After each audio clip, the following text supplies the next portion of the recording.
ਸਤਿ ਸ੍ਰੀ ਅਕਾਲ ਜੀ ਦੋਸਤੋ, ਸਵਾਗਤ ਹੈ ਜੀ ਤੁਹਾਡਾ ਆਪਣੇ YouTube ਚੈਨਲ ਐਗਜ਼ਾਮ ਜਵਾਬ ਦੇ ਵਿੱਚ। ਤੇ ਦੋਸਤੋ ਵੀਡੀਓ ਦੇ ਵਿੱਚ ਗੱਲ ਕਰਾਂਗੇ ਜੋ ਡਿਪਾਰਟਮੈਂਟ ਸਕੂਲ ਐਜੂਕੇਸ਼ਨ ਦੇ ਵੱਲੋਂ ਪੋਸਟਾਂ ਆਈਆਂ ਸੀ ਲੈਕਚਰਾਰ ਦੀਆਂ ਪੋਸਟਾਂ, ਉਸ ਬਾਰੇ ਇਸ ਵੀਡੀਓ ਦੇ ਵਿੱਚ ਗੱਲ ਕਰਾਂਗੇ। ਕਿ ਇਸ ਦੀ ਲਾਸਟ ਡੇਟ ਕਦੋਂ ਹੈ, ਇਸ ਦਾ ਸਿਲੇਬਸ ਕੀ ਹੋਣ ਵਾਲਾ ਹੈ ਤੇ ਇਸ ਦਾ ਐਗਜ਼ਾਮ ਡੇਟ ਕੀ ਕਦੋਂ ਹੈ, ਉਹ ਸਭ ਕੁਝ ਅਸੀਂ ਇਸ ਵੀਡੀਓ ਦੇ ਵਿੱਚ ਗੱਲ ਕਰਾਂਗੇ। ਜੇਕਰ ਤੁਸੀਂ ਨਵੇਂ ਹੋ ਇਸ ਚੈਨਲ ਦੇ ਉੱਤੇ ਤਾਂ ਵੀਡੀਓ ਨੂੰ ਲਾਈਕ ਸ਼ੇਅਰ ਅਤੇ ਸਬਸਕ੍ਰਾਈਬ ਜ਼ਰੂਰ ਕਰ ਲਿਓ ਇਸ ਚੈਨਲ ਨੂੰ। ਤੇ ਚੱਲਦੇ ਹਾਂ ਵੀਡੀਓ ਨੂੰ ਸ਼ੁਰੂ ਕਰਦੇ ਹਾਂ। ਤੇ ਦੋਸਤੋ ਸਭ ਤੋਂ ਪਹਿਲਾਂ ਮੈਂ ਤੁਹਾਨੂੰ ਇਹੀ ਦੱਸਾਂਗਾ ਕਿ ਇਸ ਦੀ ਲਾਸਟ ਡੇਟ ਹੈ ਉਹ ਕਦੋਂ ਹੋਣ ਵਾਲੀ ਹੈ।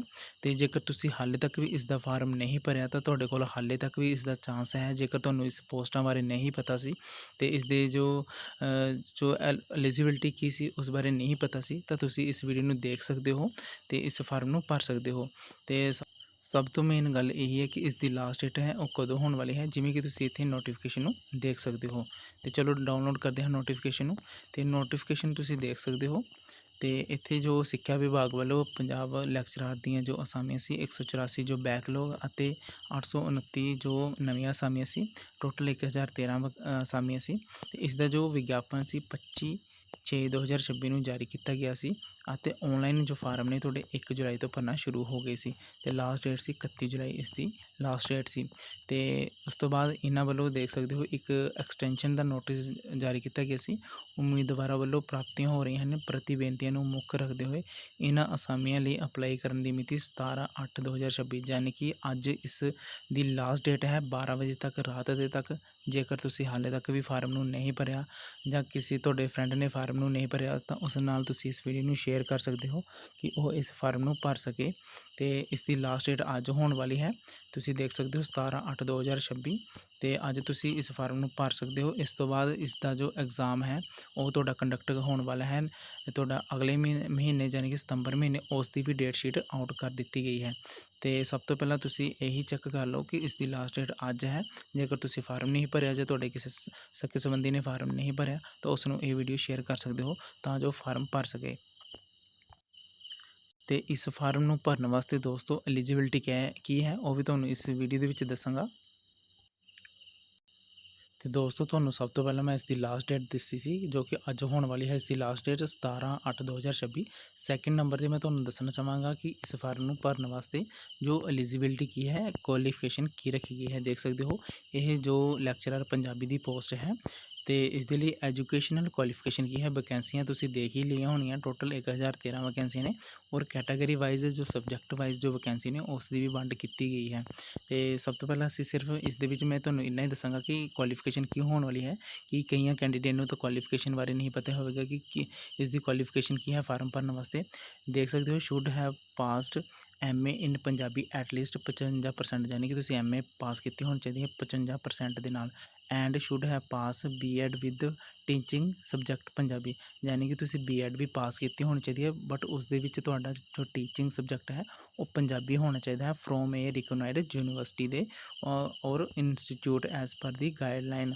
ਤੇ university grants commission and should have studied Punjabi as elective subject in graduation for A period of 3 year, ਯਾਨੀ ਕਿ ਜਦੋਂ ਤੁਸੀਂ ਗ੍ਰੈਜੂਏਸ਼ਨ ਕਰ ਰਹੇ ਸੀ ਤਾਂ ਉਸਦੇ 3 ਸਾਲ ਤੱਕ ਤੁਸੀਂ ਪੰਜਾਬੀ ਸਬਜੈਕਟ ਪੜ੍ਹਿਆ ਹੋਣਾ ਚਾਹੀਦਾ ਹੈ, ਇਹ ਇੱਥੇ ਦੱਸਿਆ ਗਿਆ ਹੈ। Or should have pass any other equivalent qualification but certificate of equivalent should be given the recognised university as per the guideline of the University Grants Commission, ਯਾਨੀ ਕਿ ਜੇਕਰ ਤੁਹਾਡੇ ਕੋਲ ਹੋਰ ਵੀ ਕੋਈ ਐਜੂਕੇਸ਼ਨਲ ਕੁਆਲੀਫਿਕੇਸ਼ਨ ਹੈ ਤਾਂ ਤੁਸੀਂ ਉਹ ਇਸ ਦੇ ਅੰਦਰ ਆਉਣਾ ਚਾਹੀਦਾ ਹੈ, ਯੂਨੀਵਰਸਿਟੀ ਗ੍ਰਾਂਟ ਕਮਿਸ਼ਨ ਦੇ ਅੰਦਰ ਆਉਣਾ ਚਾਹੀਦਾ ਹੈ। ਯਾਨੀ ਕਿ ਇਸ ਫਾਰਮ ਨੂੰ ਭਰਨ ਵਾਸਤੇ ਤੁਹਾਡੇ ਕੋਲ MA BA ਜਾਂ B.Ed ਹੈ ਉਹ ਤੁਸੀਂ ਕੀਤੀ ਹੋਣੀ ਚਾਹੀਦੀ ਹੈ ਤਾਂ ਤੁਸੀਂ ਇਸ ਫਾਰਮ ਨੂੰ ਭਰ ਸਕਦੇ ਹੋ। ਐਟਲੀਸਟ 55% ਤੁਹਾਡੇ ਮਾਰਕਸ ਹੋਣੇ ਚਾਹੀਦੇ ਹਨ।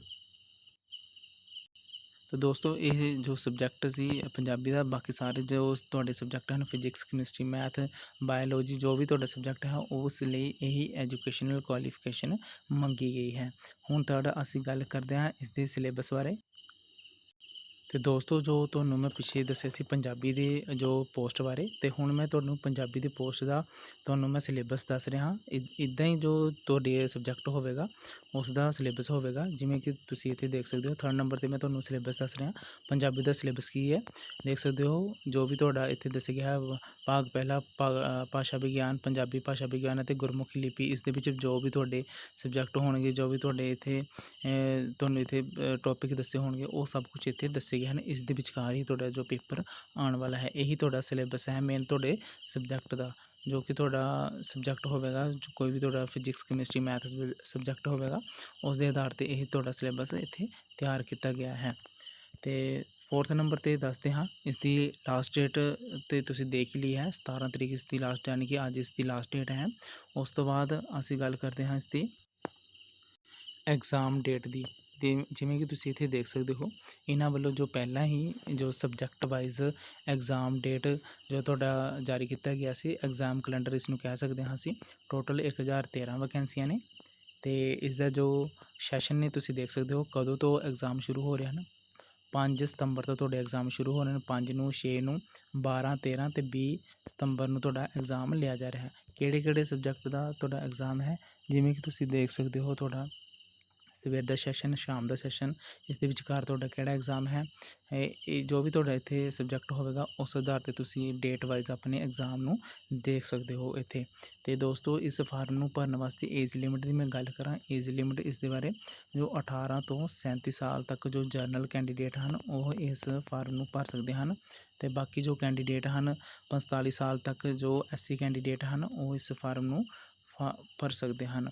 तो जो OBC कैंडीडेट हैं अप्रोक्सीमेटली उन्होंने भी 42 साल तक जो कैंडीडेट हैं वो इस फार्म नूं भर सकते हैं।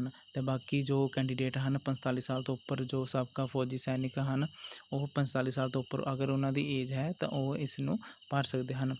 उस तो बाद फार्म नूं भरन वास्ते फीस कितनी है, फार्म नूं भरन वास्ते फीस है जी, जो जरनल कैंडीडेट हैं तो OBC कैंडीडेट हैं तो उन्होंने 2000 रुपये फीस है। तो SC जो कैंडीडेट हैं तो उन्होंने जो 1000 रुपये फीस है। तो बाकी जो साबका सैनिक कैंडीडेट हैं खुद उन्होंने कोई फीस इत्थे नहीं रखी गई। तो यह फार्म नूं भरन वास्ते इत्थे फीस रखी गई सी। तो दोस्तों आई होप तुहानूं ये वीडियो वधिया लगी होगी। जेकर तुहाडा कोई भी तुसीं पुछना चाहते हो, कुछ भी तुसीं सजैशन देना चाहते हो तो तुसीं कमेंट बॉक्स के विच कमेंट कर सकते हो, मैं तुहानूं इसका जल्द ही रिप्लाई दे देवांगा। तो मिलते हैं किसी होर नैक्सट वीडियो दे विच।